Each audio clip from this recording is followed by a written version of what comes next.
அதாவது இந்த தடவை ஏற்கனவே 5 சக்கரத்தை பத்தி பேசியாச்சு நம்ம. இது வந்து 6வது சக்கரம், ஆக்னேய சக்கரம் பேரு. இது மலரும் பருவம் வந்து 13 வயசுல இருந்து 17 வயசு வரைக்கும். ஏற்கனவே நம்ம பார்த்துருக்கிறதெல்லாம் 13வது வயசு வரைக்கும் பார்த்துருக்கோம். இந்த சக்கரம் மலரும் பருவம் வந்து 13ல இருந்து 17 வயசு அது. இப்போ வந்து சமூக அடையாளம்னா, இப்போ ஏற்கனவே நான்றது வந்து தெரிஞ்சுக்கிட்டு குழந்தைகளுக்கு மணிப்பூர சக்கரம் இந்த சக்தியினால, நெருப்பினுடைய சக்தியினால இது மேலும் வளர்ந்து பேசும் திறமை வளருது.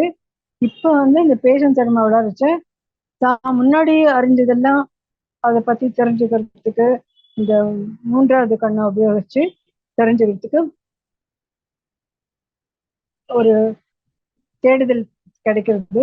இந்த தேடுதல் பருவம் வந்து எப்படி புஸ்தகத்துல படிச்சோ இல்லைன்னா புராணங்களை பத்தி படிச்சோ இலக்கியத்திலயோ இல்லை மற்றவங்க பேசுறது பெரிய பிரசங்கத்தை எல்லாம் பேசுறவங்க இல்லையா அவங்கள கிட்ட கேட்கறது இல்லை திரைப்படங்கள் மூலமாக விவரங்களை தெரிஞ்சுக்கிறது தன்னுடைய அறிவை வளர்க்கறதுக்கு ஒரு தேடும் படணும் தொடங்குறது. இந்த பருவம் வந்து ஒரு மனநிலையை பொறுத்து இருக்கு. அதாவது குழந்தைகள் வந்து பருவம் அடையும் பருவம் இது. அதாவது நம்ம வயசுக்கு வந்துட்டாங்க அப்படின்னு சொல்றோம் இல்லையா, 13ல இருந்து 17 வயசுக்குள்ள எந்த டைம்ல 12 வயசுக்குள்ள கூட இந்த பெண்களுக்கு வந்து மாதவிடாய் வருதுன்னு சொல்றோம் இல்லையா, பருவம் எழுதுறது. அந்த டைம்ல வந்து சிலது வந்து உடல்லையும் ஒரு மாறுதல் தெரியும், உள்ளுறுப்புகள்லயும் ஒரு மாறுதல் இருக்கும், அதே மாதிரி மனதிலையும் ஒரு மாறுதல் இருக்கும். இதுக்கு எல்லாத்துக்கும் அட்ஜஸ்ட் பண்றதுக்கு பெற்றோர்களுடைய பொறுப்பு ரொம்ப முக்கியம். அதனால இந்த பருவம் அடைந்த குழந்தைகளுக்கு அவங்களுடைய மனநிலையை பாதிக்கப்படாம இருக்கிறதுக்கு அவங்களுடைய மன வளர்ச்சி இன்னும் அதிகப்படுத்துறதுக்கு பெற்றோர்களுடைய சப்போர்ட் ரொம்ப தேவை. ஆக்னேய சக்கரா வளரும் பருவத்துல வந்து ஏற்கனவே நான் சொல்லியிருக்கேன் இந்த விஷுத்த சக்கராவை பத்தி. அப்போ வந்து பேச முடியும், பேசுறதுக்கு ஐம்புலன்களையும் நம்ம யூஸ் பண்ணி பண்றோம். அது ஐம்புலன்கள்ல மட்டும் இல்லாம மூளையும் உபயோகிச்சு பண்றோம். இது மூன்றும் வந்து ஆகாயம் என்ற இயற்கை சக்தியை சார்ந்தது. அப்ப 3வது கண்ணு வந்து திறக்குது. அதாவது ஆக்னேய சக்கரா வளரும் பருவத்துல மலரும் பருவத்துல 3வது கண்ணுக்கு வந்து திறக்கிறதுனால அந்த கண்ணை மூடிட்டு 3வது கண், அதாவது கண்ணை மூடிட்டு 3வது கண்ணு திறக்கிறதுக்கு எப்படின்னா, அந்த விஷுத்த சக்கரா மலரும் பருவத்துல நம்ம தியானம் கத்துக்கிறோம். தியானம்னா கண்ணை மூடிட்டு தியானம் பண்றோம். தியானம் பண்றச்ச மந்திரங்களை உபயோகிக்கிறோம். அந்த மந்திரங்கள்ல வந்து காதுக்கு போகுது, காது ஐம்புலன்களையும் வந்து மறுபடியும் மூளைக்கு போயிட்டு அது எல்லாம் வேலை ஒன்றோட ஒன்று இணைந்து மூன்றுமே, அதாவது விஷுத்த சக்கரா, ஆக்னேய சக்கரா, சஹஸ்ரர சக்கரா மூன்றுமே இந்த இயற்கை ஆகாயம் என்ற இயற்கை சக்தியை சார்ந்தது. இதனால அந்த அமானுஷ சக்தின்றது இல்லையா, முன்னாடியே வரப்போறது என்னன்னு தெரிஞ்சுக்கிறது, வேற எங்கேயோ என்ன நடக்கிறது தெரிஞ்சுக்கிறது, இதெல்லாம் இந்த ஆக்னேய சக்கராவை பொறுத்தது. அதுவும் 3வது கண்ணை பொறுத்தது. 3வது கண்ணு நல்ல வளர்றதுக்கு சக்தி பெறறதுக்கு ஆக்னேய சக்கரம், ஆகாசம் என்ற இயற்கை இதெல்லாம் சேர்ந்ததுதான் அமானுஷ சக்தி ஏற்படும். நெற்றி இப்ப பாத்தீங்கன்னா எங்க இருக்குன்னா நெற்றி நடுவுல இதனுடைய ஃபோக்கல் பாயிண்ட் இருக்கு. அந்த ரொம்ப நுண்ணிய ஆகாச சக்தியை சேர்ந்ததுனால அறிவாற்றல் பெறுகிறது. இப்ப இந்த சக்கரம் வந்து ஒரு சக்கரமும் ஒரு நாளமில்லா சுரப்பியை சார்ந்தது இல்லையா. பிட்யூட்டரி கிளாண்டை வந்து சார்ந்தது வந்து இந்த ஆக்னேய சக்கரம். அதை தவிர ஹைப்போதலமஸ் ஒன்று இருக்கு, அதுவும் சேர்ந்து ரெண்டும் இணைந்து வேலை செய்யற பிட்யூட்டரி வந்து எல்லா உள்ள இருக்கும் எல்லா நாளமில்லா சுரப்புகளுக்கும் தன் வசம் கொண்டு வரும். அதாவது இதுக்கு காரணம் என்னன்னா ஆக்னேய சக்கரா. ஆக்னேய சக்கரா ஏன் பேர் வருதுன்னா, ஆக்னேயன்னா என்ன அர்த்தம், கமாண்ட், அதாவது அடக்கிறதுக்கு ஒரு சக்தி பெறுது.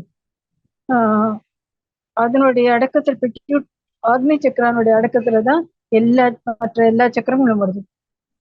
அதே மாதிரி அதை சார்ந்த பிட்யூட்டரி கிளாண்டுக்கு இன்னொரு பேர் என்னன்னா மாஸ்டர் கிளாண்டுன்னு பேரு. இந்த மாஸ்டர் கிளாண்ட் வந்து மற்ற எல்லா சிறப்புகளையும் தன்னுடைய வசத்துல கொண்டு வந்திருக்கும். அதனால வெளியில வந்து உடலுக்கு சாதாரண கண்ணுக்கு தெரிஞ்ச உடலுக்கு வெளியில ஆக்னேய சக்கரம், உள்ளுக்குள்ள பிட்யூட்டரி கிளாண்ட். ஆட்டோனமிக் நர்வஸ் சிஸ்டம்னு ஒண்ணு இருக்கு இல்லையா, அதுவும் வந்து இதனோட சார்ந்தது. அதாவது நம்மளுடைய உள்ளுறுப்புகள் வந்து நம்மளுடைய வசத்துல கிடையாது.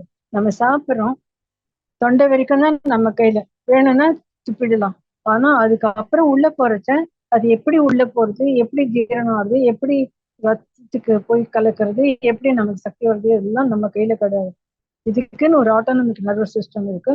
இது வந்து இதுவும் பிட்யூட்டரி இந்த ஆக்னிய சக்கரனுடைய அடக்கத்துல இருக்கு. இப்போ ஆக்னிய சக்கரா எங்க இருக்குன்னு பாத்தீங்கன்னா எதை சார்ந்தது பத்தி பிட்யூட்டரி கிளாண்ட். இது எங்க இருக்கு பாருங்க, சிகப்பு கலர்ல ஒரு சின்ன பாயிண்ட் இருக்கு இல்லையா, அது அந்த கிளாண்ட் வந்து பிட்யூட்டரி கிளாண்டுன்னு பேரு. இது வந்து இந்த ஒரு ஒரு ஹரிசாண்டல் லைன் நேர்கோடு இப்படி வளைஞ்சிங்கன்னா அது வந்து இந்த நெற்றி பொட்டுல நெற்றியில எந்த இடத்துல போய் சேருதுன்னு பாத்தீங்கன்னா நெற்றியில நடுவுல போய் சேரும். ஒரு சமக்கோடு வரைஞ்சிங்கன்னா இந்த பிட்யூட்டரி கிளாண்ட்ல இருந்து அது வந்து நெற்றியில நடுவுல போய் சேரும். அதுதான் நமது மூன்றாவது கண். இந்த மூன்றாவது கண்ணு பிட்யூட்டரி கிளாண்டு, ஆக்னிய சக்கரா, இது எல்லாம் ஒழுங்கா ஒன்றோடு ஒன்று இணைந்து வேலை செஞ்சாக்கா நம்மளுடைய மூன்றாவது கண் தானே தரும். இப்போ மூன்றாவது கண்ணை வச்சுதான் ஆக்னிய சக்கரா வேலை செய்யுது. அதனாலதான் நமக்கு உணர்ச்சி பெறுகுது. அந்த டைம்ல தான் குழந்தைகள் வந்து அடல்ட்ஹுட், அதாவது பருவம் அடையிறது. இத இதெல்லாம் ஒன்றோடு ஒன்று இணைந்தது. இப்ப பாத்தீங்கன்னா இந்த ஆக்னிய சக்கரா வந்து உற்பத்தி ரீப்ரொடக்டிவ் டான்ஸ் இருக்கு இல்லையா, அந்த இனவிருத்தி அது வந்து எங்க இருக்கு, உடவனுடைய அடிபாகத்துல இருக்கு. அதனுடைய வேலையும் இந்த திறம்பட வேலை செய்யறதுக்கு இந்த பிட்யூட்டரி கிளாண்ட் வந்து ஆக்னிய சக்கரா செஞ்சது. இப்போ குழந்தைகளுடைய ஓவரி பார்த்தீங்கன்னா நிறைய கொஞ்சம் டார்க் கலர்ல இருக்கிறதெல்லாம் அந்த முட்டை வளரும் பருவம். அது உள்ளேயே வளர்ந்துட்டு இருக்கு, ஆனா அது இன்னும் வேலை செய்ய தொடங்கல. குழந்தைகளுடைய ஓவரி எடுத்து பார்த்தா இதுதான் பிக்சர் இருக்கும். இது அடுத்த நிலையில இருந்து இப்ப ஆக்னிய சக்கரா வளரும் பருவத்து ஆக்னிய சக்கரா எப்போ மலர்ந்ததோ அப்ப வந்து ஓவரி நல்லா வேலை செய்யும். இது வரைக்கும் அது வந்து வேலை செய்யல, ஆனா இருக்கு. சுவாதிஷ்டான சக்கரம் மலரும் பருவத்திலேயே அது அதனுடைய உறுப்புகள் அந்த உள்ள இருக்கிற உறுப்புகள்லாம் ஓவரியில ஓவம்லாம் இருக்கு. ஆனா இந்த ஓவம்லாம் வெளியில வராது. பருவம் அடையச்சுதான் அந்த ஓவம் வெளியில வரும். அதே மாதிரி ஸ்பாமும் வெளியில வரும். இதை பாத்தீங்கன்னா இந்த பிக்சர்ல வந்து நடுவுல ஒரு ஒரு முட்டை மாதிரி ஒண்ணு இருக்கு இல்லையா, அதுதான் ஓவம்ன்றது. அதுதான் கருமுட்டை. அது வந்து பருவம் அடையச்ச அந்த மாதவிடாய்ன்னு ஒண்ணு வருது இல்லையா, 28 நாளைக்கு ஒரு தினம் வருது இல்லையா, அந்த டைம்ல அது நடுவுல அது 10 to 14 நாளைக்குள்ள இந்த ஓவம்ன்றது வந்து வெளியில வரும். அது இது வந்து ஓவரிக்கு வெளியில இந்த மாதிரி ஒரு பேக் இருக்கும். இது ஃபாலிக்கல்னு பேரு, மெச்சூர் ஃபாலிக்கல்னு பேரு. இது வந்து வெளியில வந்து முட்டைய ரிலீஸ் பண்ணும். இப்பன்னா 28 நாள் மென்ஸ்ட்ரல் சைக்கிள் சரியா இருந்ததுன்னா நடு டைம்ல 10 to 14 இந்த முட்டை வெளியில வரும். இது வந்து ஒவ்வொரு தரமும் ஒவ்வொரு பீரியட்ஸ்க்கு நடுவுலயும் இது வெளியில வரும். இது இயற்கை. ஆனா இந்த இதே டைம்ல நீங்க ஆண் உறுப்புகளை பார்த்தீங்கன்னா இதுலயும் ஸ்பெர்ம்ஸ் வெளியில வரணும். இந்த ஸ்பெர்ம்ஸ் ப்ரொடியூசிங் செல்ஸ் இருக்கு இல்லையா, ஸ்பெர்மட்டோஜெனிக் செல்ஸ், தாய் செல் அது இருக்கும். அதெல்லாம் ஆனா ஸ்பெர்ம் வெளியில வராது. ஸ்பெர்மும் உற்பத்தி ஆகலை. இந்த செல் எல்லாம் நிறைய மல்டிப்ளை ஆகி பெருக்கம் அடையுது, ஆனா ஸ்பெர்ம் வராது. ஸ்பெர்ம் வர்ற டைம் எப்பன்னா பையனுக்கும் அந்த பியூபர்ட்டி ஸ்டேஜ் இருக்கு இல்லையா, அந்த டைம்ல தான் வெளியில வரும். அந்த டைம் எப்படின்னா இப்ப பாருங்க நிறைய செல் நிறைய வெளியில இருக்கு, ஆனா இந்த உள்ளுக்குள்ள ரொம்ப ஹேசியா தெரியும் இல்லையா, அதுதான் ஸ்பெர்ம்ஸ்.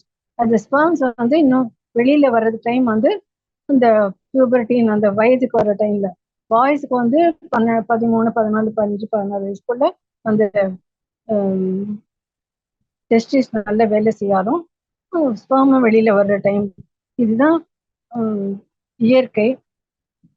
இந்த நேரத்துல வந்து பருவமடைந்த குழந்தைகளுக்கு வந்து சில மனமாற்றங்கள் உண்டாகும். உடலிலையும் வளர்ச்சி தெரியும், தகுந்த மாதிரி உள்ளுறுப்புகளிலையும் வளர்ச்சி வரும், மாற்றம் தெரியும். இது எல்லாத்தையும் கவனமா மனசுல கொண்டு நம்ம பெற்றோர்கள் கவனமா பார்த்துக்கணும்.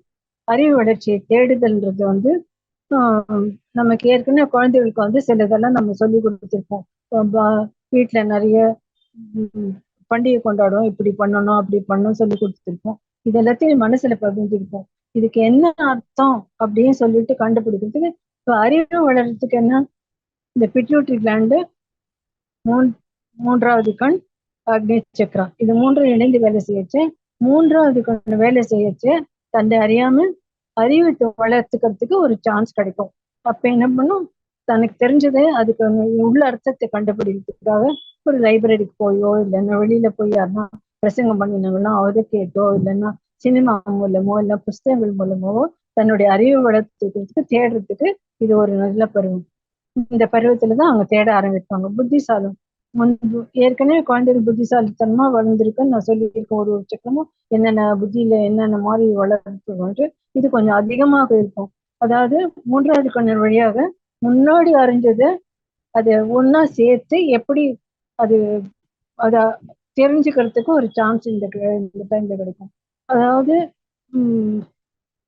இந்த மூன்றாவது கண் வந்து அறிவுத்திறன் அதிகமாகும், ஞாபக சக்தி அதிகமாகும், புத்தியினுடைய வளர்ச்சியும் அதிகமாகும். அதுதான் மூன்றாவது கண்ணுடைய முக்கியத்துவம். இப்ப இந்த மூன்றாவது கண் வழியாக தொடர்ச்சியாக மேலும் அறிவது என்னன்னா, முன்னாடி வேற என்ன நடக்க போகுது, தன்னுடைய உணர்ச்சிகளை கட்டுப்படுத்துறதுக்கு சென்சரி ஆர்கன்ஸ் சொல்றாங்க, ஐம்புலன்கள். அந்த ஐம்புலன்களையும் தன் வசப்படுத்துறதுக்கு ஒரு பக்குவம் வரும். இது வந்து எப்படி வருதுன்னா மூன்றாவது கண் வழியாக வருது. இது விஷுத்த சக்கர வரைச்ச தொண்டை பேச தொடங்குது. அது காதுக்கு போது சொல்லியிருக்கேன் ஏற்கனவே. காதுல போய் வாய் மொழிக்கு போய் வாய் பேசி அதுக்கப்புறம் மறுபடியும் தொண்டையில நல்ல தன்னுடைய திறமையை உபயோகிச்சு நல்லா பேச கற்றுக்கணும். இந்த திறமை இன்னும் அதிகமா வளர்த்துக்கு ஐம்புலன்களையும் ஒன்றாக அடக்கி தன்னுடைய மனசை தன்னுடைய வசப்படுத்துறதுக்கு இந்த மூன்றாவது கண் ரொம்ப உபயோகமா இருக்கும். அது ஆக்னிய சக்கராவை சேர்ந்தது. இந்த ஐம்புலன்களை அடக்கிறதுக்கு முடியலன்னா நான் ஒரு சிம்பிள் எக்ஸாம்பிள் சொல்றேன். ஐம்புலன்கள் அடக்கிறதுக்கு முடியலன்னு சில டைம்ல வந்து அதிகமா இந்த சின்ன குழந்தைங்க சினிமா எல்லாம் பார்க்க விட்டுருவாங்க. இந்த வயசுக்கு வந்ததுக்கு அப்புறம் இந்த ஹீரோ ஒர்ஷிப் அப்படின்னு ஒண்ணு இருக்கும் இல்லையா, சினிமா படத்துல சினிமால பாத்தீங்கன்னா பெரிய ஹீரோ இருப்பாங்க, இவர் தான் பெரிய ஆளு அப்படின்னுட்டு அவங்க படத்தெல்லாம் ஒட்டிப்பாங்க. இல்ல ஆன்மீகத்துல ரொம்ப ஈடுபாடு இருந்ததுன்னா தன்னுடைய குரு அப்படின்னு சொல்ற படத்தெல்லாம் தன் ரூம்குள்ள எல்லாம் ஒட்டி வச்சிருப்பாங்க. இதெல்லாம் நம்ம பார்க்கணும். இது வந்து இந்த டைம்ல வந்து ஒரு மனசை வந்து அடக்க முடியாம ஒரு குழந்தை வளர்ந்துருக்கு. பருவமடைஞ்சப்பறம் தன்னுடைய மனசை அடக்க முடியல. இப்படியே வளர்ந்து வளர்ந்து கல்யாணமா ஆயிடுச்சு, 2 குழந்தையும் ஆயிடுச்சு. ஒரு 50 வயசுல என்கிட்ட ஒரு லேடி வந்தாங்க. என்னன்னு பாத்தீங்கன்னா அவங்க சொல்றாங்க அவங்க அப்பா தான் கூட்டிட்டு வருவாங்க. அப்போ என்ன சொல்றாரு, எனக்கு வந்து ஒரு பெரிய ஹீரோ, நான் நேம் பண்ணல, அவங்க வருவாங்க. அவங்க வந்து அவங்க அப்பா தான் சொல்லுவாங்க, இவன் வந்து என்ன சொல்றா பாருங்க, அந்த ஹீரோ வந்து என்னை கூப்பிடுறாரு, தூங்கவே முடியறதில்ல, வீட்டுல ஒரு வேலை செய்ய முடியல, எப்ப பார்த்தாலும் வா வா வான்னு கூப்பிட்டுக்கிட்டே இருக்காரு அப்படின்னுட்டு. அவங்களுக்கு வயசு என்ன 52 53. அந்த வயசுல கல்யாணம் ஆகி 2 குழந்தைகள் இருக்கு. இந்த மாதிரி இருக்கு. அப்பா கூட்டிட்டு வருவாரு. அப்பப்போ வெளியில போயிடுவாங்களாம். பக்கத்துல இருக்கிறவங்க உங்க பொண்ணு இங்க இருக்கா அப்படின்னு சொல்லிட்டு இவரு போய் கூட்டிட்டு வருவாரு. இப்படி என்னன்னா இந்த ஹீரோ பேரை சொல்லி இவர் வந்து, நான் நிறைய தடவை என்கிட்ட வந்திருக்காங்க, நான் ஹீல் பண்ணி எல்லாம் பண்ணியிருக்கேன், ஆனாலும் அவங்களோட மனசை அடக்க முடியல. அத்தனை வயசுக்கு அப்புறமும் அவங்களோட மனசை அடக்க முடியல. அப்படின்னு ஒரு தடவை எனக்கு ரொம்ப சொல்லிட்டு அந்த ஹீரோ வந்து செத்து போயிட்டாரு, அவனை கூப்பிட மாட்டார், மறந்துரு அப்படின்னு. அந்த டைம் அந்த மாதிரி என்னையே மாத்துற அளவுக்கு, என்னுடைய மனசை மாத்துற அளவுக்கு அந்த லேடி பேசிட்டு இருந்தாங்க. அந்த மனநிலை வந்து ஐம்புலன்களை அடக்க முடியாததுனால வர்ற வேதனை. சிறு குழந்தை முதல்லயே நம்ம அந்த நல்ல உணர்ச்சிகளோட வளர்த்து வந்தோம்னா நம்ம இந்து கம்யூனிட்டியில பாத்தீங்கன்னா நிறைய பண்டிகைகள், ஒவ்வொரு மாசமும் ஏதாவது ஒரு பண்டிகை இருந்துட்டே இருக்கு. நம்ம வீட்டுல அந்த பண்டிகை எல்லாம் பண்றச்ச குழந்தைகளையும் கூப்பிட்டு உட்கார வச்சு அதை எதுக்காக பண்றோம் என்ன பண்றோம் அவங்களையும் அந்த பூஜையில கலந்துக்கிட்டு இப்படி எடுத்து வை, இப்படி பண்ணணும், இப்படி பண்ணோம் அப்படின்னு சொல்லி கொடுத்தாங்கன்னா அந்த ஆன்மீக மன வளர்ச்சி வந்து அதிகமாட்டு இந்த பருவம் அடைஞ்சப்புறமும் மனசு வந்து வேற இடத்துக்கு போகாம ஆன்மீகத்துல நாடும். ஆனா இதே இது வந்து ஆன்மீகத்துல இல்லாம ஒரு நாஸ்திக வீட்டுல விழுந்தாங்க, கடவுளே இல்லை அப்படின்றது, கடவுள் நம்பிக்கையே இல்லாம, இல்ல ஒரு பூஜை கிடையாது, கோயிலுக்கு அழைச்சிட்டு போறது கிடையாது, ஒண்ணும் கிடையாது, கடவுள் நம்பிக்கை கிடையாது, அந்த மாதிரி ஒரு சூழ்நிலை ஒரு குழந்தை வளர்ந்ததுன்னா என்ன ஆகும், பெரிய நடப்புறம் இந்த பருவம் அடைஞ்ச அப்புறம் யாருன்னா எதானா சொன்னாங்கன்னா, இந்த ஸ்கூல் போடுறாங்க இல்லையா, அவங்க வந்து போறச்சு அந்த டீச்சரே என்ன சொல்லுவாங்க, இந்த மாதிரி இந்த குழந்தைகள் எல்லாம் பேசிச்சு ஒரு ஒரு கிளாஸ்ல வந்து இந்த கடவுளை பத்தி பேசுவாங்க. இப்ப கடவுளை பத்தி பேசினா இந்த கடவுள் வந்து எல்லாத்தையுமே செய்வாரு, அதை பண்ணுவாரு, இது பண்ணாரு. அவங்களோட நம்பிக்கை எந்த கடவுள் மேல இருக்கா அதை பத்தி அதிகமா புகழ்ந்துருச்சு. இந்த குழந்தை வந்து இந்த குழந்தைக்கு வந்து ஏற்கனவே நம்பிக்கை இல்லாத ஒரு குழந்தைக்கு அதனால அந்த மூன்றாவது கண்ணு ரொம்ப வீக்கா இருக்கும். ஆக்னேய சக்கரம் வீக்கா இருக்கும். அதனால இவங்களுடைய மனசை வந்து ஈஸியா கவரலாம். அவங்களுடைய மனசு வந்து ஓஹோ இவங்க சொல்றதுதான் கரெக்ட் படி இருக்குன்னுட்டு இந்த மனமாற்றம் அடையும். இது மனமாற்றம் இல்ல மத மாற்றமும் இதனால வர்றதுக்கு சான்ஸ் இருக்கு. அதோட இல்ல, நம்ம பண்டிகை பண்றச்ச நம்ம பண்டிகையில என்ன பண்றோம், ஏதான ஒரு ரோட் சைட்ல விற்கிறவங்க இல்ல பூ, வாழைப்பழம், தேங்காய், வெத்தலை, பாக்கு அவங்கெல்லாம் எங்க ரோட்ல தானே வித்துட்டு இருக்காங்க. அவங்களுக்கு நம்ம வாங்குறதுனால அவங்களுக்கு பசங்க கிட்ட சொன்னீங்கன்னா இவங்களுக்கெல்லாம் இதை போய் வாங்கிட்டோம் அப்படின்னா அவங்க ரோட் சைட்ல தெருவுல இருக்கிறவங்க கிட்ட வாங்குறச்ச அவங்களுக்கும் இதனால ஏழைகளுக்கும் நம்ம உதவி பண்றோம் அப்படின்ற ஒரு மனசுல வந்து தோணும். அதனால குழந்தைகள் வந்து இந்த ஆன்மீகத்துல வளர்ச்ச நம்ம பூஜை பண்றச்ச நம்ம மற்றவங்களுக்கும் இதனால உபயோகப்படுறது. ஒரு புது துணி வாங்குறோம், அப்புறம் நெசவாளிக்கு யூஸ் பண்ணோம், அவங்களுக்கு உபயோகமா இருக்கு இல்லையா. எல்லாருக்கும் ஒரு வாழை மரம் வாங்குறோம், வாழை தோப்புல வளர்க்குறவங்களுக்கு வாழை மரம் வாங்குறச்ச அவங்களுக்கு உபயோகமா இருக்கு. ஸோ இதெல்லாம் நம்ம பூஜை பண்றதுனால நிறைய பேருக்கு ஏழைகளுக்கு நம்ம உதவுறோம். அதனால அதையும் நீங்க சொல்லி வளர்த்தீங்கன்னா அவங்களுக்கு வந்து தாராள மனப்பான்மை வளரும், அறிவு வளரும். நம்ம பூஜை பண்றதுனால எத்தனை பேர் நம்மளால உதவி பண்ண முடியுது அப்படின்ற மனசுல வந்து தோணும். அந்த உள்ளுணர்வுன்றது வந்து இந்த டைம்ல வந்து உணர்ச்சி அதிகமாகும். இந்த நான் ஏற்கனவே சொன்னேன் இல்லையா, அந்த இனவிருத்தி ஆர்கனும் வேலை செய்ய ஆரம்பிச்சிருச்சு. அதனால உள்ளுறுப்புகள் நிறைய வேலை செய்யும், மனசுலயும் ஒரு இந்த உணர்ச்சிகள் உண்டாகும். இப்ப இந்த மற்ற ஆப்போசிட் செக்ல வந்து ஈர்ப்பு ஏற்படும். அதனால என்ன பண்ணும், அதெல்லாம் இல்லாம இருக்கிறதுக்கு இந்த நல்ல குடும்பத்துல வளர்ந்து நல்ல ஆன்மீகத்துல வளர்ந்தீங்கன்னா இந்த மனசு வந்து நம்மளுடைய கட்டுக்குள்ள அடங்கும். ஐம்புலன்களும் நல்ல வேலை செய்யும். அதை நம்ம கட்டுக்குள்ள கொண்டு வர்றதுக்கு இந்த ஆக்னேய சக்கரா ரொம்ப உபயோகமா இருக்கு. ஆக்னேய சக்கரா வந்து ஐம்புலன்களையும் தன்னுடைய அடக்கத்துல வச்சிருக்கு. அதனால மனசு வந்து தன்னுடைய என்ன சொல்றதோ அதைப்படி போகாம நம்ம மனசை நம்ம அடக்கிறதுக்கு ஐம்புலன்களையும் அடக்கிறதுக்கு ஆக்னேய சக்கரா உதவும்.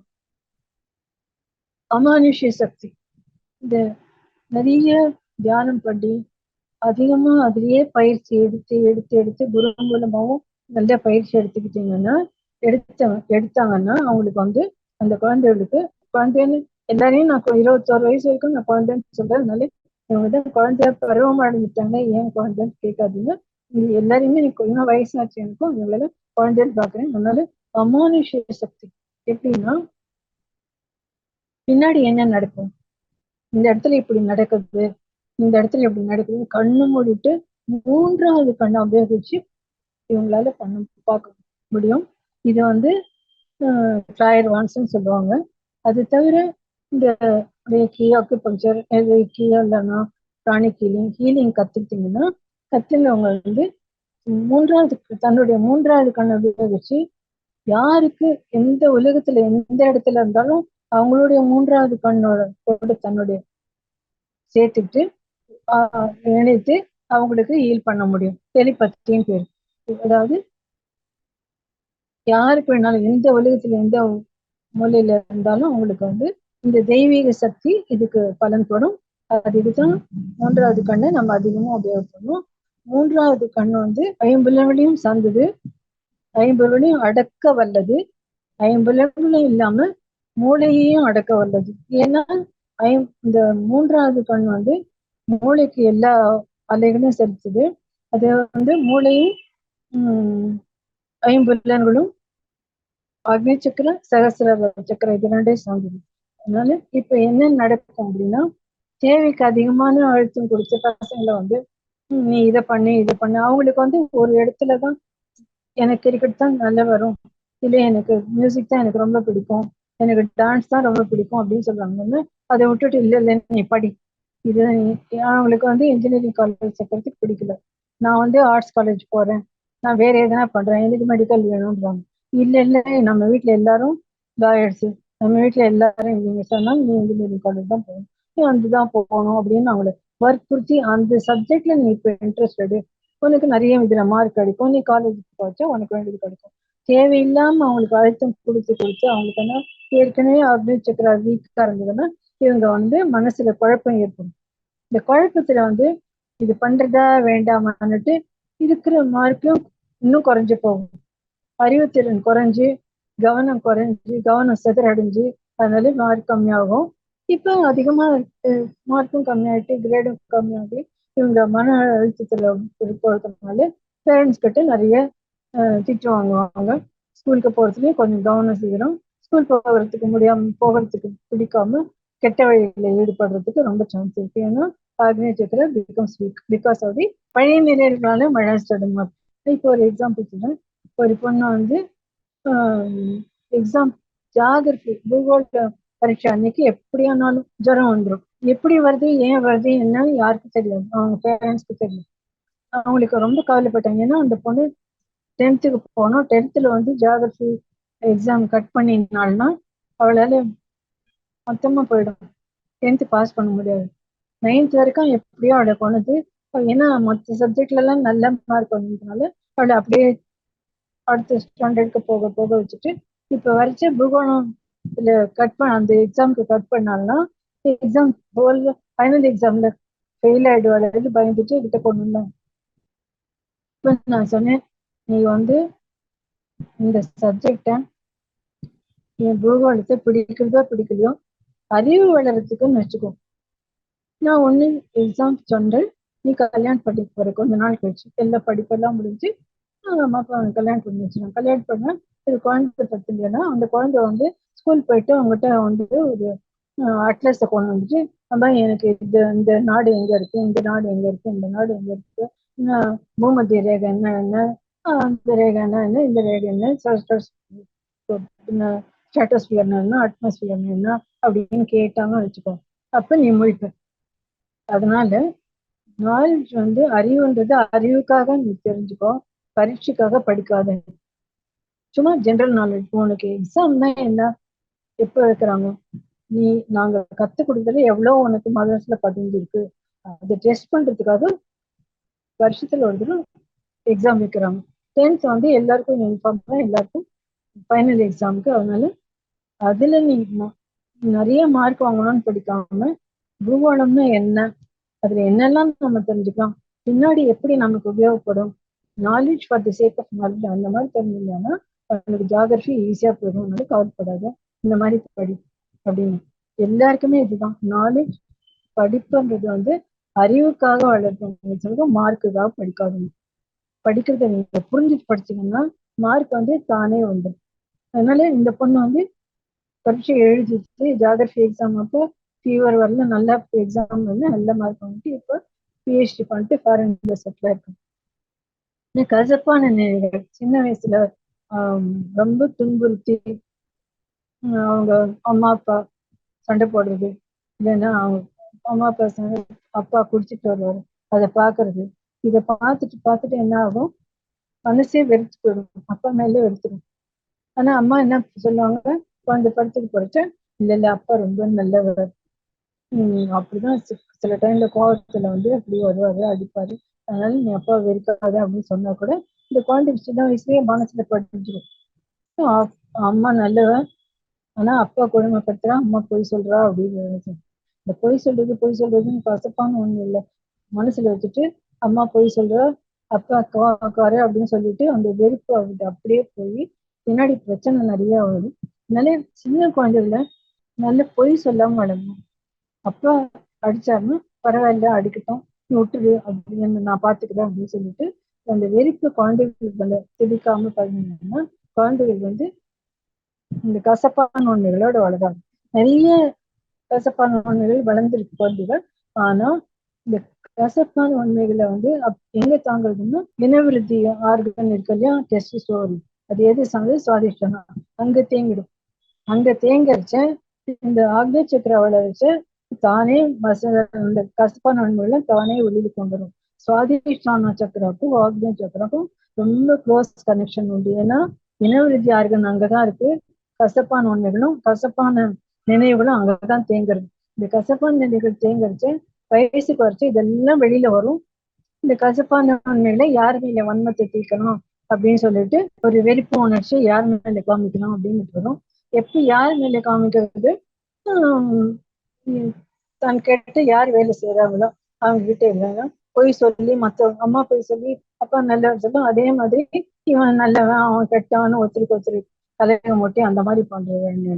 அதே மாதிரி போதைன்னா மாத்திரை ஆல்கஹால் மட்டும் இல்லை. நேற்று பேப்பர்ல வந்திருக்கு பார்த்தீங்கன்னா, ஒரு 15-16 வயசு பையன் செல்லுக்கு அடிமை. எப்ப பார்த்தாலும் செல்லுன்னு கையிலேயே வச்சுட்டு அதுக்கே அடிமை ஆயிட்டான். அம்மா என்ன ரொம்ப கண்டிச்சாங்க. அதனால என்ன பண்ண, கோவம் வந்துட்டு அம்மா கொண்டுட்டோம். இதுதான் நடக்குது. போதைக்கு அடிமை. போதைன்னா போதை மாத்திரை இல்லை, வாழ்க்கை குடின்னு கிடையாது. இதுவும் போதை தான். அதாவது எப்ப பார்த்தாலும் இந்த கையில செல்லை வச்சுக்கிட்டு இல்லைன்னா லேப்டாப் வச்சு நோண்டிக்கிட்டு ஏதாவது பண்ணிக்கிட்டு அந்த மாதிரி இல்லைன்னா ஒரு சினிமா பார்க்க வேண்டியது. அதுக்கே சினிமா எப்ப, ஏன்னா வீட்லயே நம்ம செல்லுலயே எல்லா சினிமாவும் பார்க்கறதுக்கு வசதி இருக்கு, ஓடிடி இருக்கு. அதுல தணிக்கைன்றது கிடையாது. தணிக்கை இல்லாம நிறைய படம் வரும். எந்த படம் வர்றதுல என்ன பாக்குறோம்? நிறைய வயலன்ஸ் தான். ஒருத்தர் அடிக்கிறது, குத்துறது, இல்லைன்னா ஒரு கையில குடி, இன்னொரு டம்ளர் ஒரு கிளாஸ் அதுல போதை உண்டாக்கும் ஆல்கஹால், இன்னொரு கையில சிகரெட்டு. இந்த மாதிரி தான் நம்ம பிக்சரை பார்க்கிறோம். இதெல்லாம் மனசு இந்த வயசுல மனசு தடமாறதுக்கு நிறைய சான்ஸ் இருக்கு. அதாவது ஆக்னேய சக்கர வச்ச 3வது கண் நல்லா தரிக்கும். சென்சரி ஆர்கன்ஸ் ஐம்புலன்களும் அடக்கும். ஆனா இந்த ஐம்புலன்களும் அடங்காது, மன தடுமாற்றம் உண்டாகும். இந்த போதையினால மனசு மாறி அதுக்கே அடிமையாயிட்டு குத்து, கொலை, வழக்கம், இல்லைன்னா ரேப்பிங், அதாவது எல்லாம் நடக்குது. தேவையில்லாததெல்லாம் நடக்குது. அதனால கொஞ்சம் கேர்ஃபுல்லா இருக்கணும். மர வெறுப்பு அது ஏற்கனவே சொல்லிட்டு ஒரு பூகோளத்துக்கு மேல எப்படி வெறுப்பு. இதே குழந்தை இதே பொண்ணு பூகோளத்துல வெறுப்புன்னு சொல்றேன் இல்லையா, அதே பொண்ணு வேற ஒரு பிரச்சனையாக மாட்டிக்கிச்சு. அதனா அண்ணனும் தம்பியும் ஞாபகம் இல்லை எனக்கு. அவ சின்ன வயசுல இந்த பொண்ணை டீஸ் பண்ணியிருக்கான். அது மனசுல அம்மா கிட்ட சொல்லியிருக்கு, அதெல்லாம் கவலைப்படாத விட்டுடு அப்படின்னு சொல்லியிருக்கான்.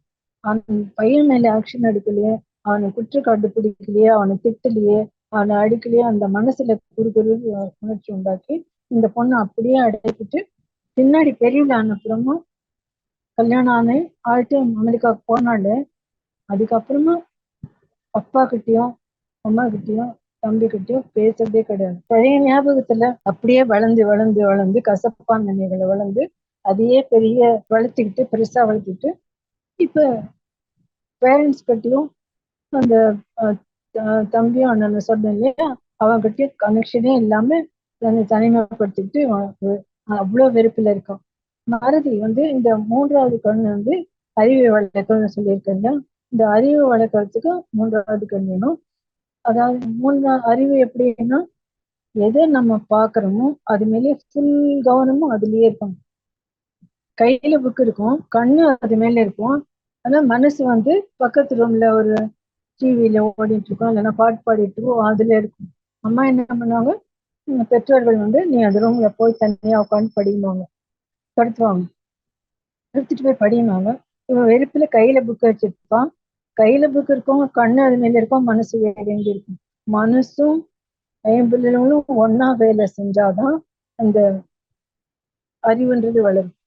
ஆனா இந்த மனசு வேற எங்கேயோ அலைப்பாஞ்சுதுன்னா நான் படிக்கிறது மனசுல பதியாது. இதே கண்டிஷன் பெரியவன் ஆனாலும் மனசை ஒருமுகப்படுத்துறதுனால அதனால மனசு தடுமாறி மறதி ஜாஸ்தி ஆகும். கையிலேயே வச்சுட்டு இருப்பாங்க, அது தேடுவாங்க. சாவி எங்க வச்சா அங்க வச்சேன் எங்க வச்சோன்னுட்டு தடுமாறி நிறைய பார்த்துருக்கோம். மறதின்றது எல்லாருக்கும் காமன். அது இன்னும் ஜாஸ்தியா இருக்கிறது மனசை வந்து அடக்காதனால. இந்த மூன்றாவது சக்கரம் சரியா வேலை செய்யாததுனால மனசு அடக்காதனால மறதி ஜாஸ்தி ஆகும். உடல் மன ரீதியான பாதிப்பு. ஒரு பையன் வந்து இந்த பருவம் அடைஞ்ச பையன் இப்பெல்லாம் செக்ஸ் எஜுகேஷன்ட்டு நம்ம ஊர்லயும் கொடுத்துட்டாரு. கொஞ்சம் நாங்கள்லாம் சின்ன வயசுல வச்சுட்டு அந்த மாதிரி கிடையாது. எல்லாமே வெஸ்டர்ன் சயின்ஸ் பார்த்துட்டு அமெரிக்காவில் என்ன பண்றாலும் இதெல்லாம் நம்ம பண்ணணும் அப்படின்ற ஒன்று பண்ணி வந்துருச்சு. அந்த செக்ஸ் எஜுகேஷன் மஸ்ட். ஏன்னா அங்க வந்து டேட்டிங் உண்டு, அதுக்கப்புறம் லெவர்ஸ் டேன்னு உண்டு. எல்லாம் டேட்டிங் பண்ணோம்னா சின்ன பசங்கள்லாம் பருவம் அடைஞ்ச பசங்களாம் டேட்டிங் வந்து காமன் அங்கே அமெரிக்காவில். ஆனா என்ன பண்றாங்க, இந்த பசங்க போறச்சு அவங்களுக்கு வந்து பெற்றோர்களுக்கு தெரிஞ்சுதான் போறாங்க. ஆண் பிள்ளையும் பொன் பிள்ளையும் எல்லாம் சேர்ந்து ஒன்னா கிளப்புக்கு போய் டான்ஸ் ஆடி பாட்டு பாடி எல்லாம் பண்ணுவாங்க. ஆனா அது வந்து காமன். தேவையில்லாத செக்ஸும் இருக்கும் அங்க. ஆனா அதெல்லாம் பர்மிட்டட் இன் அமெரிக்கா. ஆனா நம்ம ஊர் நம்மளுடைய கல்ச்சர் படி அது கிடையாது. கல்யாணத்துக்கு முன்னே செக்ஸ் கிடையாது. ஆனால் இப்ப என்ன பண்றோம், செக்ஸ் எஜுகேஷன் ஒன்று ஸ்கூல்ல கொண்டு வந்ததுனால ஒரு பையன் வந்து வீட்டுல வந்து கம்ப்ளீட்டட் ட்ரெஸ் எல்லாம் எடுத்துட்டு வெறும் அண்டர்வேர் மட்டும் போட்டு நடு ஹால்ல படுத்துவோம். படுத்துட்டு டிவியை ஃபுல்லா வச்சுட்டு தேவையில்லாத படத்தெல்லாம் போட்டுட்டு பார்த்துட்டு இருப்போம். நடுவில் ஏன் வந்து சாப்பிட்றதுக்காக அப்படியே வந்தாங்கன்னா அவங்க அக்கா ஒன்று இருக்கு, அது கிட்ட வந்து மிஸ்பிஹேவ் பண்றது, அதுக்கப்புறம் அம்மா கிட்டே போய் மிஸ்பிஹேவ் பண்றது, அந்த மாதிரி அந்த டைம்ல எங்ககிட்ட கொண்டு வந்தாங்க. இதெல்லாம் தேவையில்லை, நம்ம ஹீல் பண்ணி எல்லாம் அனுப்பிச்சோம். ஆனா அவனுக்கு வந்து அந்த மனசு வந்து தடமாறின மனசு அப்படியே போயிருக்கு. அதனால என்ன பண்ணாங்க, ஒரு ஹோம்ல கொண்டு விட்டு இந்த மாதிரி நிலை தடமாறின பசங்க எல்லாம் இருக்கிற இடத்துல கொண்டு வந்து வச்சுட்டு பண்ணியிருக்கோம், போயிருக்காங்க. ஒரு 4-5-6 days கழிச்சு அந்த பையனை எங்கோ அடிபட்டுது அப்படின்னு சொல்லிட்டு நாங்க ஹாஸ்பிட்டலுக்கு எடுத்துட்டு போறோம் அப்படின்னுட்டு சும்மா சொல்லியிருக்காங்க. அந்த பையன் ஏற்கனவே ஏதோ அடிக்கடிலாம் தாங்கிட்டு செத்து போயிட்டு இருக்கான். அந்த பையன் செத்தே போயிட்டான். ஸோ இந்த செக்ஸ் எஜுகேஷன் எவ்வளவு விபரீதமானதுன்றது வந்து அனுபவிச்சவங்களுக்கு தான் தெரியும். வெறித்தனமான இது தேவையில்லாம அதிகமான அடக்கி அடக்கி அடக்கி பெரியவனால அந்த மற்றவங்களை வந்து அடிக்கலாமா ஒதுக்கலாமா இந்த மாதிரி வெறித்தனமான கோவம் வருது. ஒரு பையனுக்கு வந்து போர்டிங் ஸ்கூல்ல இருக்கும்.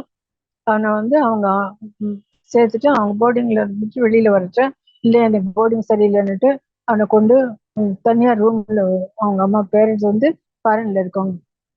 பையனை கொண்டு இதுல வச்சுட்டாங்க, ஒரு ரூம்ல ஒரு ஹால் ஒரு வீடு எடுத்துட்டு அவங்க ஆண்டியை கொண்டு வச்சுட்டாங்க.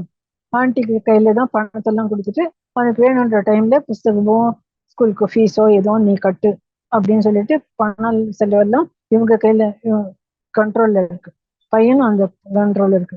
இந்த பையன் வந்து எனக்கு மனசு இந்த பருவத்துல வந்து மனசு தடுவானோன்னு சொல்லல, வீக் ஆகுதுன்னு வச்சுக்கிறான். அதனால மூன்றாவது வீக் ஆகி ஐம்பதுல அடக்க முடியாம என்ன பண்ணா தேவையில்லாம ஃப்ரெண்ட்ஷிப் எல்லாம் பிடிச்சிட்டு அவன் வந்து சிகரெட்டு குடிக்கிறது இந்த மாதிரி கட்டுப்பழக்கம்லாம் ஆரம்பிச்சு. இப்ப என்ன பண்ணா எனக்கு தேவையான இந்த பழக்கத்துக்குலாம் பைசா வேணும் இல்லையா, இந்த பணத்துக்காக அந்த பணம் ஆண்டி கிட்ட போய் எனக்கு இது வேணும். அவனுக்கு ஆண்டிக்கு தெரியும் இந்த பையன் தேவையில்லாம பைசா கேட்கறான் அப்படின்னு சொல்லிட்டு என்ன பண்ணிருக்கோம், இல்லை நான் கொடுக்கக்கூடிய சொல்லியிருக்கோம். சில டைம்ல போயிருக்கோம், சில டைம்ல இல்லை எனக்கு வேணும் அப்படின்னு அடம் பிடிச்சிருக்கான். சரின்னு கொடுத்துருங்க. ஒரு டைம்ல அவன் தாங்க கொடுக்க முடியாது சொன்னோன்னு அந்த அம்மாவை குத்தியே கொலை பண்ணிட்டான்.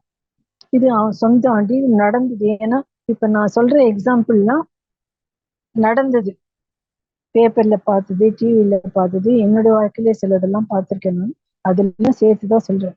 ஏன்னா மாயத்தோற்றம், அதாவது இமேஜினேஷன். நான் கூட சொன்னேன் இல்லையா, ஒரு லேடி வந்து நான் அந்த ஹீரோ என்னை கூப்பிடுறான் அப்படின்னு சொல்லிட்டு ஹாலுசினேஷன் பேசுவான். தனக்கா இமேஜின் பண்ணிக்க வேண்டியது, தனக்கு பிடிச்சது அதுன்னு பண்ணிட்டு அதே மாயத்தோற்றத்தை நம்பிட்டு ஒரு பெரிய ஹீரோனா அவனுக்கு வந்து பால் அபிஷேகம் பண்றது, அவனுக்கு வெற்றியை கொண்டாடுறது. அவன் நல்ல 100 கோடி சம்பாதிச்சு வீட்டுல உட்காந்துருப்பான். இவங்க போய் தேங்காய் உடைச்சு பால் கொடுத்து பாலை ஊத்துறேன் அபிஷேகம் பண்றேன்னுட்டு இந்த அவனுடைய மாயத்தோற்றம் வீட்டுல நான் எப்படி இருக்கானோ தெரியாது, பெரிய ஹீரோ அவனை வர்ஷிப் பண்றேன்னு சொல்லிட்டு இந்த மாதிரி மாயத்தோற்றத்தை நம்பி நமக்குள்ளே இருக்கிற உணர்ச்சிகளெல்லாம் வெளிப்படுத்தி, தேவையில்லாத உணர்ச்சிகளை வெளிப்படுத்தி மாய தோற்றத்துல நம்ம நம்புறோம். இதே மாதிரி பண்ணிட்டே இருந்தீங்கன்னா சில டைம்ல ஐம்புலன்கள் இல்லையா, ஐம்புலன்கள் கண்ணு, காது, மூக்கு, வாய் எல்லாம் இல்லையா, அதுவும் மூளையும் ஒண்ணா சேர்ந்து தலைவலி. ஒரு எக்ஸாம்பிள் சொல்றேன். ஒரு லேடி வந்து ஒரு 45 அப்படி இருக்கும் என்கிட்ட வந்தா. அவ வந்து ஃபைனான்ஸ் ஆஃபீஸர் ஒரு கம்பெனியில. அவளுக்கு குழந்தை இருக்கு, கல்யாணம் ஆயிட்டு பசங்க இருக்கு. இந்த டைம்ல அவளுக்கு வந்து தீராத தலைவலி. அவ- அந்த தலைவலி வந்து ஒரு நாள் கூட டேப்லெட் சாப்பிடாம அவளுக்கு வெளியில வர முடியாது. ஆஃபீஸ்லயும் ஒர்க் பண்ண முடியாது. டேப்லெட் சாப்பிடாம ஒர்க் பண்ண முடியாது, தலைவலி. இந்த இந்த ட்ரீட்மெண்ட்ல நாங்கள் எங்க கிட்ட வரைச்ச நான் அனுப்புனே அவங்களுடைய எப்படி தொடங்கிச்சு, எந்த வயசுல தொடங்கிது, ஹிஸ்டரி எல்லாம். ஏன்னா எதுக்கான ஒரு வழி இருந்ததுன்னா அதுக்கு எதனா ஒரு அடிப்படை காரணம் இருக்கும். இந்த மூல காரணம் என்ன அப்படின்னு கண்டுபிடிச்சு அதுக்கு தகுந்த மாதிரி என்னென்ன சக்கரம் பாதிக்கப்பட்டிருக்கோம்னு சொல்லிட்டு அதுக்கு தகுந்த மாதிரி ட்ரீட்மெண்ட் கொடுக்கணும். இந்த லேடிக்கு நான் என்ன சொன்னேன், எப்ப தொடங்கிச்சு அப்படின்னு கேட்டா, ஒரு இந்த பருவம் அடைஞ்ச வயசுலதான் ஒரு 14-15 வயசுல அப்படி இருக்கும். அந்த டைம்ல தொடங்கிச்சு. ஏன் தொடங்கிச்சுன்னா, நான் வந்து ஃபைனல் எக்ஸாம் எழுதணும். அதுக்கு நான் வந்து 13வது குழந்தை எங்க வீட்டுல. அப்பாவுக்கு ரொம்ப செல்லம். நான் தான் குழந்தை. இந்த டைம்ல வந்து எங்க அப்பா திடீர்னு செத்து போயிட்டாரு. நான் எக்ஸாம் போகணும், போறதா வேண்டாமா அப்படின்னு எங்க வீட்டுல எல்லாம் சொன்னா, இல்ல எக்ஸாம்க்கு போ அப்படின்னாங்க. எனக்கு அப்பா செத்து போயிட்டாருன்னு உட்காந்து அழறதுக்கு கூட முடியல. அப்பா செத்து போயிட்டாருன்னு கஷ்டத்துல வந்து பக்கத்துல உட்காந்து அழ முடியல. அந்த அந்த ஞாபகம் இன்னும் எனக்கு மறையல. அந்த வருத்தத்திலேயே அதுல இருந்து ஆரம்பிச்ச தலைவலி இன்னைக்கு வரைக்கும் அப்படியே இருக்கு அப்படின்னா. ஸோ ட்ரிகரிங் ஃபேக்டர் காரணம் வந்து அவங்க அப்பா போனதுல அவளுக்கு வருத்தம் அதிகமாயிட்டு, அந்த வருத்தம் அப்படியே மனசுல பதிஞ்சுது. பழைய ஞாபகம் அப்படியே பதிஞ்சுது. பதிஞ்சிட்டு வளர வளர வளர அந்த தலைவலியும் அதிகமாயிட்டு, இவளுக்கு வந்து சேட்னஸ் வந்து எப்படி மனசு வருத்தம் வந்து ஐம்புலன்கள் ஒன்றாலும் தலை தலைவலி. ஸோ தலைவலி வந்து தீராத தலைவலி அம்மா. நான் என்ன சொன்னேன், இந்த ஹீலிங்லாம் கொடுத்துட்டு உனக்கு கல்யாணம் ஆயிடுச்சு. போனப்ப என்னதான் அழுதாலும் எத்தனை மாத்திரை சாப்பிட்டாலும் அவர் திரும்பி வர போறது இல்லை. உனக்குன்னு ஒரு குடும்பம் இருக்கு, உன் ஹஸ்பண்டை பார்க்கணும், உன் பசங்களை பார்க்கணும், தவிர ஆஃபீஸ் போகணும். இது ஆஃபீஸ்ல போய் உன்னை நம்பி ஒரு கம்பெனி இருக்கு, ஃபைனான்ஸ் ஆஃபீஸர். நீ அதுக்கு தகுந்த மாதிரி வேலை செய்யணும். நீ டேப்லெட் சாப்பிட்டுட்டு உட்காந்துருந்தா உன்னுடைய வயிறுக்கு எடுத்துரும். இதோட நீ தலைவலினா உன் பசங்களுக்கு வந்து என் அம்மா இப்படி கஷ்டப்படுறான்னு அவங்களுக்கும் வருத்தம் இருக்கும். அவங்களால பாடத்துக்கு மேல கவனம் செலுத்த முடியாது. உங்க ஹஸ்பண்டுக்கோ ஐயோ எப்படி கஷ்டப்படுறாளுன்ட்டு அவங்க ஆஃபீஸ்ல போனாலும் அவருக்கும் அவங்க வேலை மேல இதெல்லாம் உன்னால உங்க குடும்பத்துல பிரச்சனை வரும். ஆபீஸ்லயும் உன்னால கவனம் செலுத்தி வேலை செய்ய முடியாது. அதனால இதுல இருந்து வெளில போனப்ப போனதுதான். என் குடும்பம், என் பசங்க, என் ஹஸ்பண்டு, என் ஆபீஸ் நல்ல வேலை செய்யணும். அது மேல உன்னுடைய ஃபுல் ஞாபகம் இருந்ததுன்னா தலைவலியில இருந்து வெளில வரலாம் அப்படின்னு சொல்லிட்டு மனசை எப்படி மாத்திக்கோ அப்படின்னு சொல்லிட்டு இந்த மாதிரி சொல்லி அந்த டேப்லெட்ல இருந்து வெளில வர்றதுக்கு ஹீலிங்கும் பண்ணி அமைச்சிருக்கேன். ஸோ இது ஐம்புலன்களின் பாதிப்பு. இந்த ஒரு 12 வயசு 13 குழந்தைகளுக்கு வந்து காது கேட்கறது வந்து பிறக்கிறதுக்கு முன்னாடி காது கேட்க ஆரம்பிச்சு. நல்லா வளர்ந்த குழந்தைக்கு ஒரு ஒரு 10-12 வயசுக்கு அப்புறமா என்ன அப்பா எனக்கு காது கேட்கல, கொஞ்சம் சரியா கேட்கல அப்படின்னு. அதுக்கப்புறம் இப்படி காது கேட்கலன்னா கொஞ்சம் தலைவலியும் வர ஆரம்பிக்கும். ஏன்னா குழந்தை போய் சொல்லுது அவங்க அப்பா ஜிஎன்டி கிட்ட போய் டெஸ்ட் எல்லாம் பண்றாரு.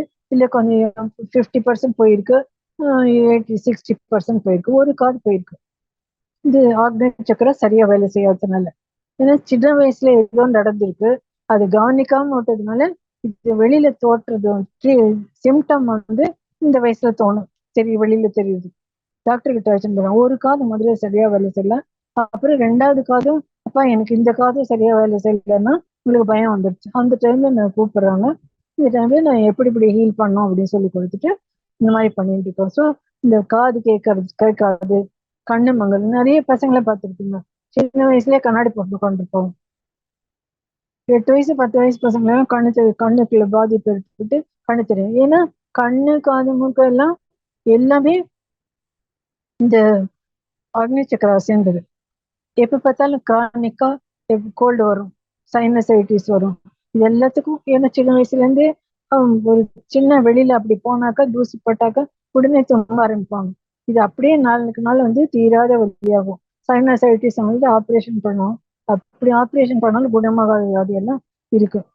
ஸோ இதெல்லாம் நீங்க கவனமா பார்த்துக்கணும். இதுல பெரியவங்களுக்கு இதெல்லாம் நான் சொல்றதெல்லாம் பெரியவங்களுக்கு சொல்லியிருந்திருக்கேன். தண்ணீருக்கு ஒரு குறிப்புகள் பாதிப்பு, அதாவது தண்ணீருக்குன்னு ஆட்டோனமிக் நர்வஸ் சிஸ்டம், அது வந்து இந்த பிட்யூட்டரி கிளாண்ட் பக்கத்துல ஹைப்போதலமஸ் இதெல்லாம் ஆட்டோனமிக் நர்வஸ் சிஸ்டம் சேர்ந்தது.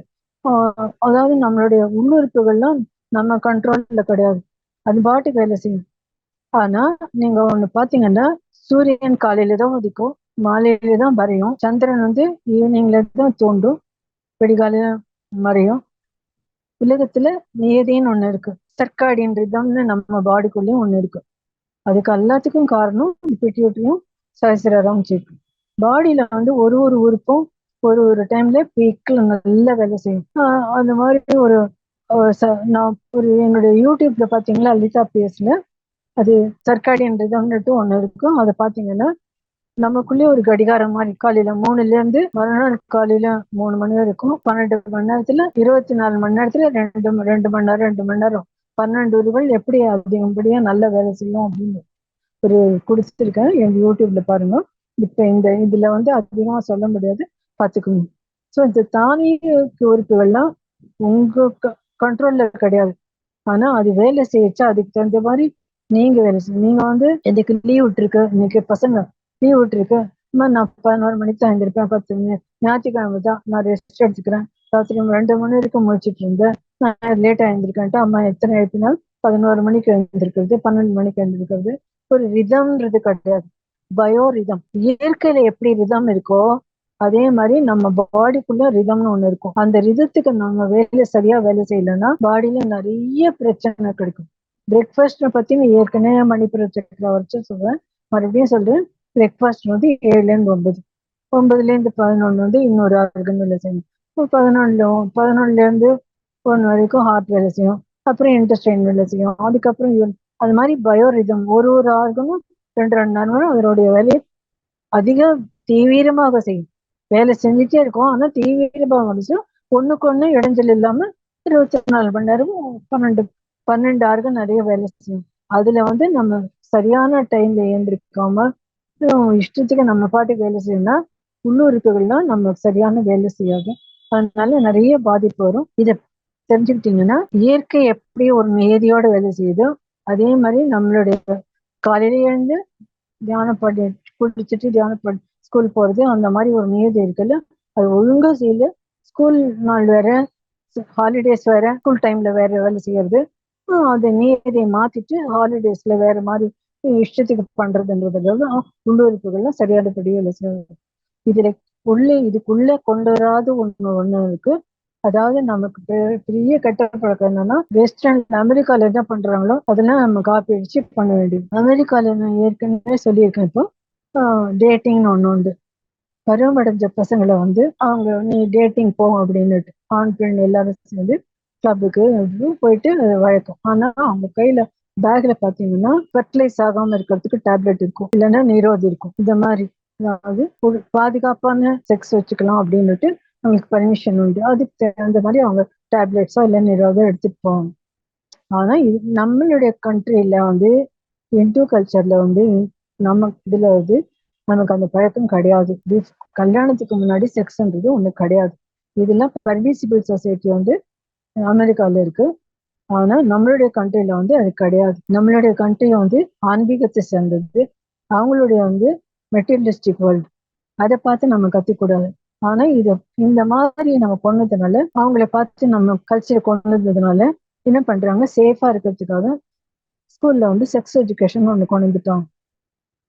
இதுக்கப்புறமா செக்ஸ் எஜுகேஷன் கொண்டு வந்த அப்புறமா கொஞ்ச நாள் கழிச்சு கவர்மெண்ட்டுக்கு ஒரு பிரில்லியன்ட் ஐடியா வந்தது. ஒரு வெண்டிங் மிஷின் எவ்ரி ஸ்ட்ரீட் கார்னர்ல ஒரு vending machine, free vending machine வச்சுட்டு அதுல என்ன கொடுக்குறாங்க, ஃப்ரீ வெண்டிங் மிஷின்ல நிரோத்.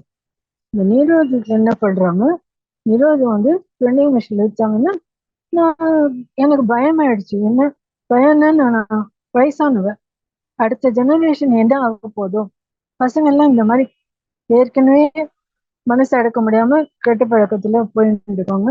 இதுவும் கிடைச்சதுதான் என்ன பண்ணுவாங்கன்ட்டு நான் வந்து காலேஜ்ல ஒர்க் பண்ணிட்டு இருந்தப்போ எனக்கும் அதுக்கு சம்மந்தம் கிடையாது. பட் எனக்கு அடுத்த ஜெனரேஷனை பத்தி எப்பவுமே ஒரு கவலை உண்டு. அதுக்காக தான் இந்த ப்ரோக்ராமே நான் பண்ணிட்டு இருக்கேன்.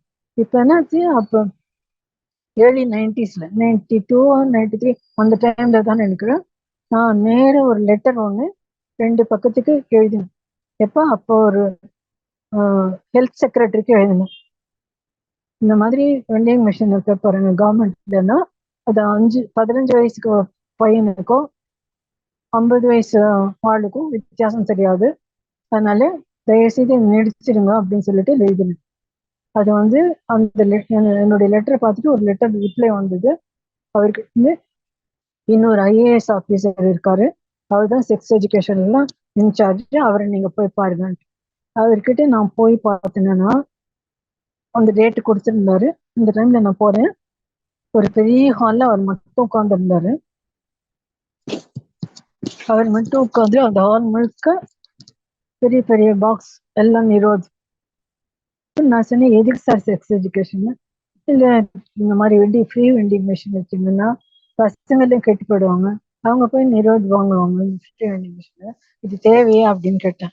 இல்லை இல்லை, உங்களுக்கு தெரியாது, ஸ்கூல்ஸ் எல்லாம் எங்களெல்லாம் கூப்பிடுறாங்க, செக்ஸ் எஜுகேஷன் மஸ்ட்ன்றாங்க, இதை பத்தி நீங்க நிறைய சொல்லணும்ட்டு நாங்களும் ஒரு டீம் வச்சிருக்கோம், நிறைய டாக்டர்ஸ்க்கும் போறாங்க, எல்லா ஸ்கூல்ஸ்லயும் இதுக்கு நிறைய வரவேற்பு இருக்கு அப்படின்னு.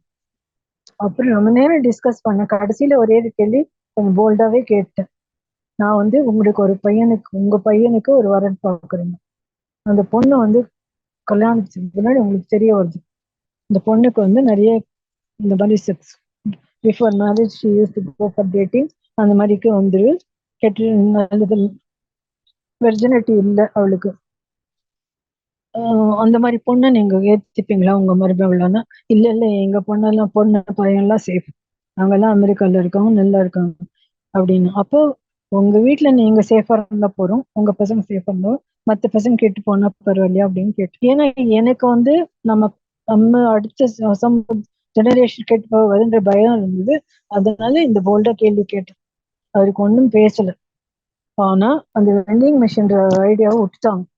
நான் சொன்னதுனால இல்ல, நிறைய பேர் இந்த மாதிரி அப்ஜெக்ஷன் ரைஸ் பண்ணிருப்பாங்க, விட்டுட்டாங்க. அதனால இந்த இந்த மாதிரி தவறான போறதுக்கு இந்த 3வது கண் ஆக்னி சக்கரா ரொம்ப முக்கியமான பகுதி, சக்தியை உண்டாகும் முக்கியமான பொறுப்பு இருக்கு. அதை வந்து மனசு அடக்கிறதுக்கு உங்களால முடியலன்னா தவறான வழியில போட்டு.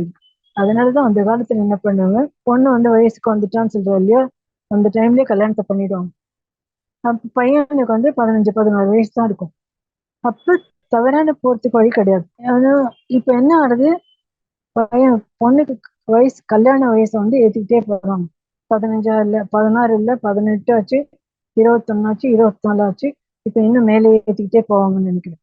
மேலே கல்யாண வயசு மேலே ஏத்த இந்த பசங்களுக்கு வந்து செக்ஸ் ஆர்கன் ஏற்கனவே நல்ல உற்பத்தி செய்ய ஆரம்பிச்சு, சுயம் செய்ய உற்பத்தி செய்ய, பெண்களுக்கு அந்த ஓவமும் வெளியில வர ஆரம்பிச்சிடும். அந்த ஓவம் வெளியில வந்ததுன்னா என்ன ஆகும், செக்ஸ் இல்லாததுனால அந்த ஓவம் வந்து வீணா போகும்.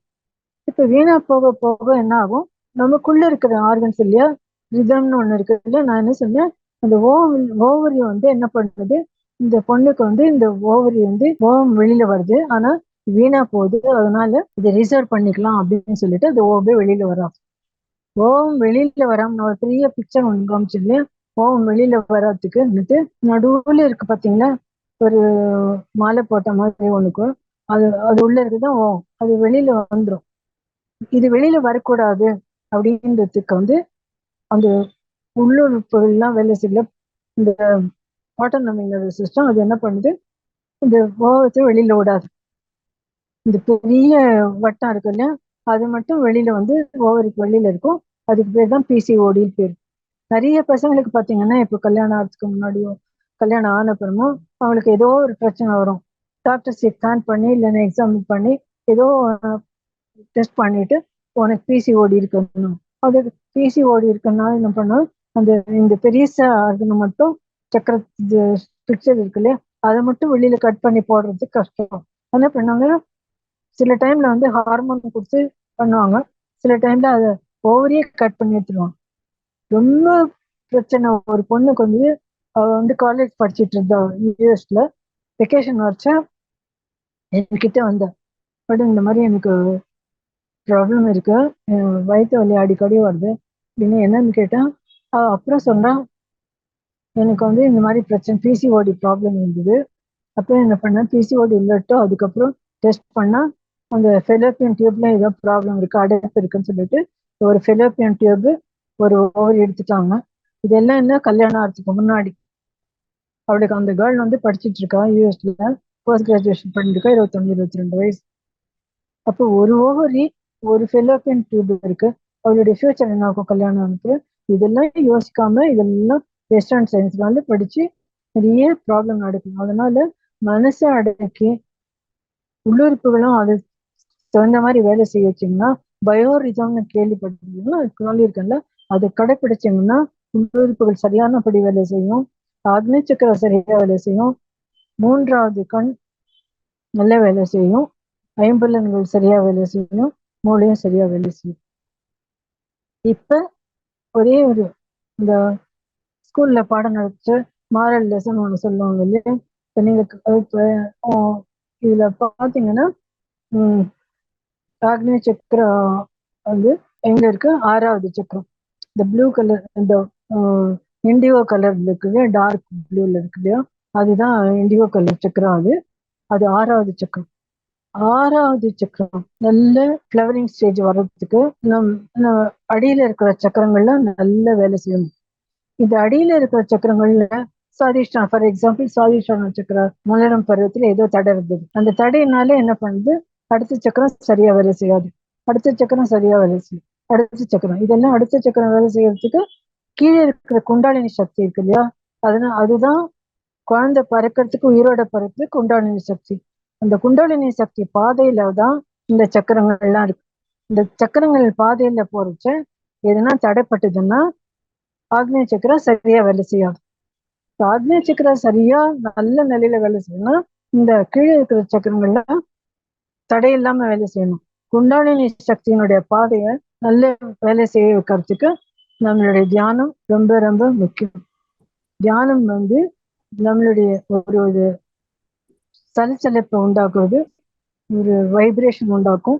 அந்த வைப்ரேஷன் வந்து ஒரு சக்கரம் நல்ல வேலை செய்ய வைக்கிறது. அப்ப எல்லா சக்கரம், அடியில இருக்கிற எல்லா சக்கரமும் நல்ல வேலை செய்யணும், ஆட்டோமேட்டிக்கலா ஆக்னேய சக்கரம் நல்லா வேலை செய்யும். ஆக்னேய சக்கரம் நான் என்ன சொல்றேன், எல்லா சக்கரத்தையும் கண்ட்ரோல்ல கொண்டுருது. ஆனா ஒரு சக்கரத்துல கீழே சக்கரத்துல தடை இருந்ததுன்னா அது வளரும் பருவத்துல அது ஆக்னேய சக்கர வளரும் பருவத்தை பாதிக்கும்.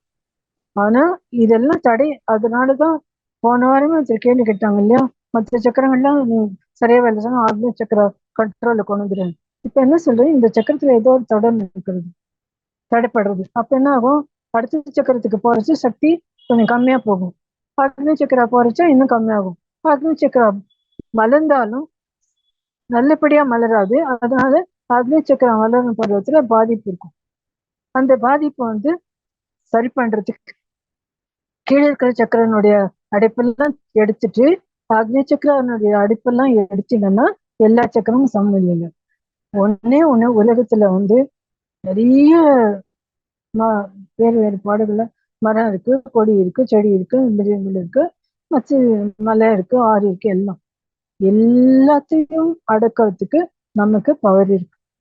ஏன்னா எல்லாத்தையும் விட மிருகம் ஒரே ஒண்ணு சொல்ல, மிருகங்களுக்கும் மனுஷனுக்கும் என்ன வித்தியாசம், மிருகங்களுக்கு 5 அறிவு, மனுஷனுக்கு 6 அறிவு. இந்த 6வது அறிவு வந்து 6வது சக்கரத்தை சேர்ந்திருக்கு. இப்ப தெரியுதா இதனுடைய பவர். 6வது சக்கரம் வந்து 6வது அறிவு. அதாவது மிருகத்துக்கும் நமக்கும் வேறுபாடு என்னன்னா இந்த 6வது அறிவு. இப்ப ஒரு திருடுறேன்றான், கொலை பண்றேன்றான், இல்லைன்னா ரேப் பண்றேன்றான், ஏதேதோ தவறான வழி நடக்குதுன்னா 6வது அறிவு சரியா வேலை செய்யல. மிருகம் மாதிரி அவன் வேலை பண்றான். ஒரு மிருகம் தான் தன்னுடைய உணர்ச்சியை கட்டுப்படுத்த முடியாது, ஏன்னா அதுக்கு 5 அறிவு. மிருகத்தினுடைய நம்ம வேறுபாடு எப்படி பண்றோம்னா நம்மளுடைய ஆறாவது அறிவு. எந்த ஆறாவது அறிவு? ஆறாவது அறிவு ஆறாவது சக்கரத்தை சேர்ந்தது. நம்ம மிருகம் மாதிரி இல்லாம மனுஷனா வேலை செஞ்சோம்னா நம்ம உலகத்தையே நம்ம கையில கொண்டு வந்துடணும். நம்ம ஒரு ஆரோக்கியமான வாழ்க்கைக்கு நம்ம மனுஷத்தன்மையோட நடக்கிறதுக்கு ஆறாவது அறிவு தேவை. இந்த ஆறாவது அறிவு நம்ம சரியா வேலை செய்யணும். மிருகத்தை காப்பாற்றணும், நேச்சரையும் காப்பாற்றணும். நம்மளுடைய மனித தன்மையோட உலகத்திலேயே சமாதானம் ஆகிறதுக்கு நம்மளால எவ்வளவு முடியுமோ அவ்வளவு பண்ணணும். புரியுதா? தேங்க்யூ.